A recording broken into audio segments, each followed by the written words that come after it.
नमस्कार, मी साईनाथ गावकर आपणा सर्वांचं कोकणशाहीच्या स्पेशल रिपोर्टमध्ये स्वागत करतो। घरदार कुडाळ नगर पंचायतचे सत्ताधारी नगरसेवकांनी कुडाळच्या कचरा प्रश्नावर तोडगा काढण्यासाठी पुणे अभ्यास दौऱ्याचं आयोजन केलेलं। या अभ्यास दौऱ्यात पत्रकार म्हणून आम्ही देखील सहभागी झालेलो। पुण्यात दाखल झाल्यानंतर सुप्रसिद्ध दगडूशेठ हलवाई श्री गणपतीचं दर्शन घेतलं। त्यानंतर आमची गाडी मुळशीच्या दिशेने रवाना झाली। पुणे जिल्ह्यातील मुळशी तालुक्यात असलेल्या पिरंगुट गावातील कचऱ्यावर प्रक्रिया करून त्यातून सीएनजी गॅस बनवणाऱ्या प्रकल्पस्थळी व त्यानंतर पिंपरी चिंचवड येथील कचरा प्रक्रिया युनिटला आम्ही भेट दिली। या प्रोजेक्टच्या अभ्यास दौऱ्यानंतर कुडाळमध्ये सेम मुळशी पॅटर्नची पुनरावृत्ती करण्याच्या चर्चा महाविकास आघाडीच्या सर्व सत्ताधारी नगरसेवकांमध्ये प्रवासादरम्यान रंगलेलं चित्र पाहायला मिळालं। खरंतर कुडाळचा कचरा व्यवस्थापनाचा प्रश्न दिवसागणिक जटिल होत चाललाय।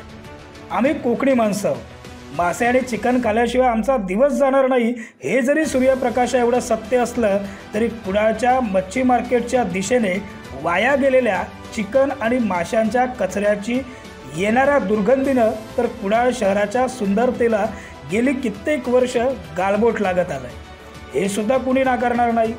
कुडाळमधील शुद्ध जनतेनं ओला कचरा व सुका कचरा वेगवेगळा करून देण्याबाबत मोठ्या प्रमाणात जनजागृती आहे। याबाबत कुणाच्याच मनात तीळ मात्र शंका येण्याचं कारण नाही। आम्ही जेव्हा पिंपरी चिंचवड येथील कचरा प्रक्रिया युनिटला भेट दिली तेव्हा कचऱ्याचे मोठमोठाले डोंगर आम्ही पाहिलेत। हे डोंगर अक्षरशः मागील 10 ते 15 वर्षापूर्वीच्या कचऱ्याचे होते।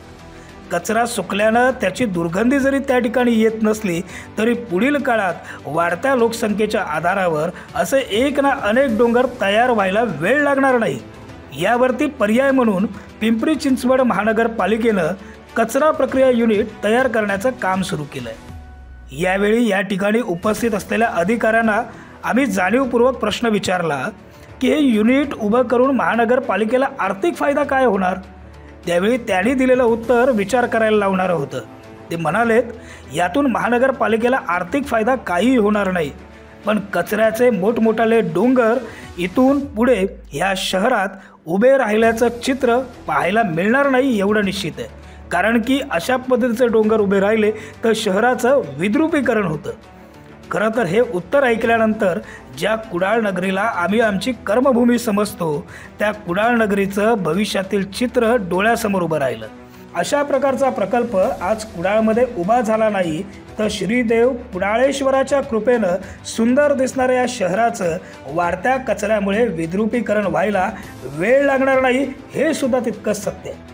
कुडाळच्या नगरपंचायतमध्ये सत्ता महाविकास आघाडीची आहे की भारतीय जनता पार्टीची आहे या प्रश्नात आम्हाला काडीचाही रस नाही, पण कुडाळच्या सत्ताधाऱ्यांनी कुडाळचा कचरा व्यवस्थापनाचा प्रश्न मार्गी लावण्यासाठी एक पाऊल पुढे टाकत पुणे येथे काढलेला अभ्यास दौरा निश्चितच कौतुकास्पद आहे एवढं नक्की। खरंतर कुडाळचा कचरा प्रश्न सुटावा यासाठी सत्ताधारी असतील किंवा विरोधी नगरसेवक असतील हे प्रामाणिकपणे आपल्या परीने प्रयत्न करत आहेत। पुणे येथील पिरंगुट इथं उभारण्यात आलेला डेमो प्रोजेक्ट व पिंपरी चिंचवड इथं उभारण्यात येत असलेला स्वप्नवत प्रोजेक्ट हा कचरा व्यवस्थापनामुळे शहराच्या सुशोभीकरणात भर घालणाराच आहे। सत्ताधाऱ्यांनी काढलेला हा अभ्यास दौरा भले वैयक्तिक स्वरूपाचा जरी असला तरी त्यांनी याबाबत विरोधकांना विश्वासात घेणं तितकंच गरजेचं होतं।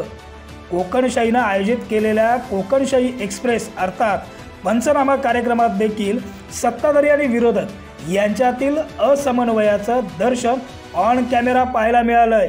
मुळात कुडाळ शहराच्या विकासाबाबत आपण एक पाऊल पुढे टाकत असताना सर्वांना सोबत घेऊन जर ते पाऊल पुढे टाकलं गेलं तर विरोधासाठी विरोध कधीच होणार नाही एवढं साधं सरळ तत्त्वज्ञान न समजणं एवढे कुणीही दूधखोळे नाहीत।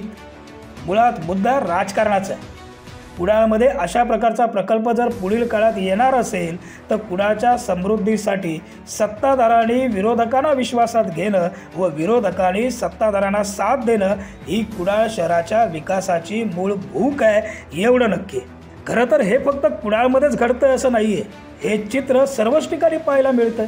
मला एक गोष्ट ना आजपर्यंत कधीच लक्षात आली नाही, ते म्हणजे अधिकाऱ्यांनी काम केलं नाही तर ते काम चुका आणि स्वतःहून पुढाकार घेत शहराच्या किंवा त्या भागाच्या विकासासाठी आपली अधिकारी पदाची सर्व कपडे बाजूला सारून पुढाकार घेणारे अधिकारी सुद्धा जर आम्हाला वाईट वाटत असतील तर आता पण आपण कुठेतरी चुकतोय याचा कुठेतरी विचार आणि आत्मपरीक्षण करणं हे लोकप्रतिनिधींचं आद्य कर्तव्य आहे।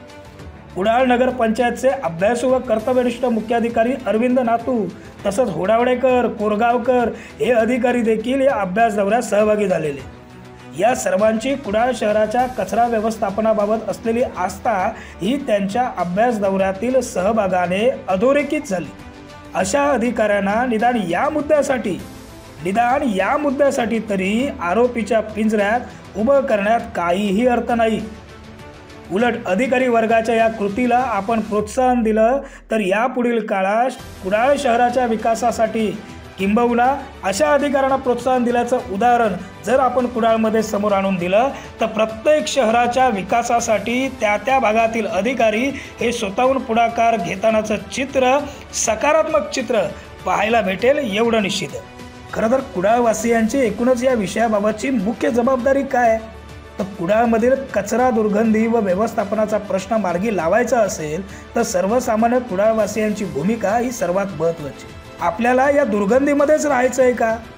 ज्या शहरात लहानाचे मोठे झालो त्या शहराला पुढील काळात कचऱ्याचे मोठमोठाले डोंगर उभे राहतानाचं चित्र पाहून शहराला विद्रुपीकरणाकडे न्यायचं आहे का की कचऱ्यावर प्रक्रिया करणाऱ्या अशा प्रकारच्या प्रकल्पाला आपण पाठिंबा द्यायचा आहे? याबाबत विचारपूर्वक ठोस भूमिका कुडाळवासियांनी घेणं गरजेचं आहे। या अभ्यास दौऱ्यात आम्ही देखील पत्रकार म्हणून कोकणशाही म्हणून सहभागी झालेलो, पण अशा प्रकारचा प्रकल्प कुडाळ शहरातच नव्हे तर प्रत्येक नगरपंचायत कार्यक्षेत्रात झाला तर त्या शहराचं नंदनवन झालेलं चित्र पाहायला भेटेल एवढं नक्की। असे नवनवीन व्हिडिओ पाहण्यासाठी कोकणशाहीचं यूट्यूब चॅनल सबस्क्राईब करा व बेल बटन प्रेस करा। तसेच फेसबुक पेज लाईक करा आणि इंस्टाग्राम पेज व ट्विटर पेजला फॉलो करायला विसरू नका।